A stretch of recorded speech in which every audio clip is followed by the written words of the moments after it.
What's going on, y'all? This 85 Sports Talk. Back with y'all with the recap of the Lima Boots fight, or the Boots Lima fight. And yeah, man, easy work. You know what I mean? I said, under seven, I believe, 7 to 8. But I ain't expect the first round stoppage. So impressive.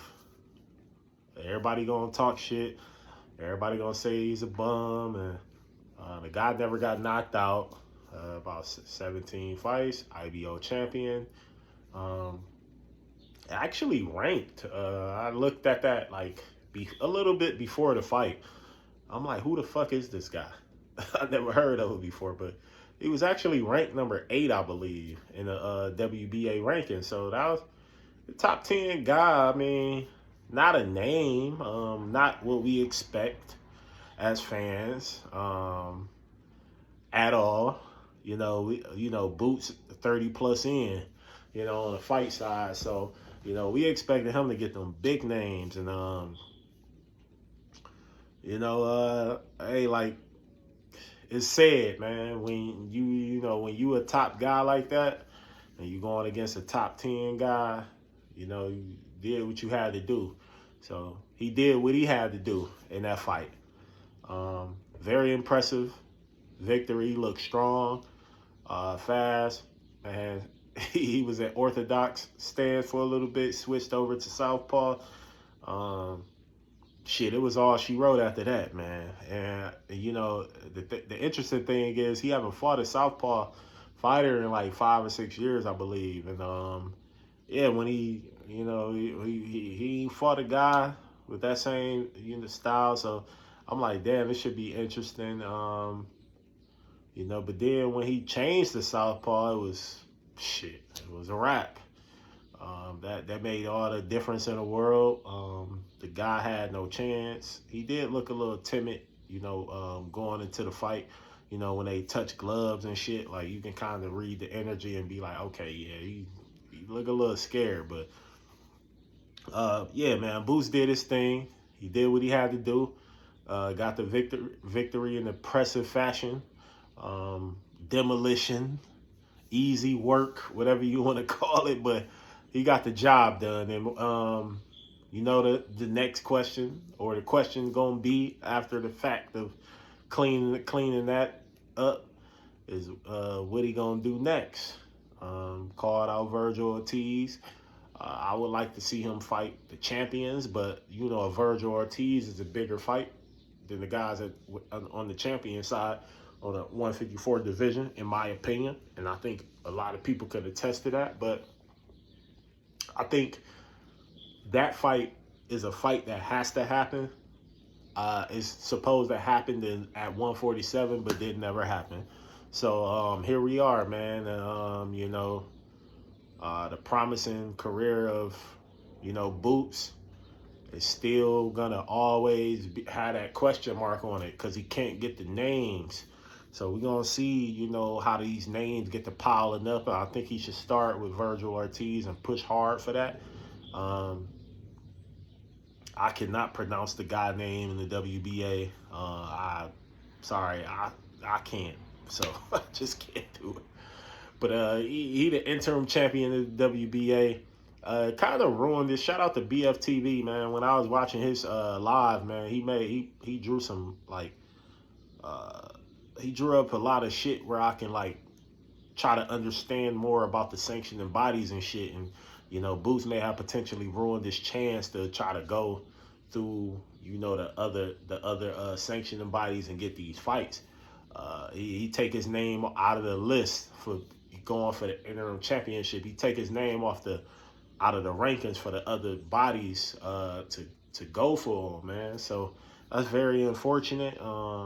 Great source, BFTV, man. That's my homie, man. Shout out to him and this channel. I always support it. One of my favorite channels.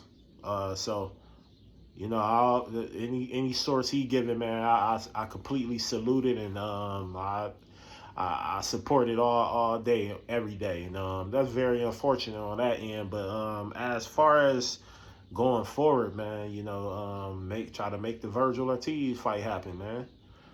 That's a huge fight. It'll be one of the biggest fights in boxing because of the layover, how much politics has been happening with that being delayed or whatnot.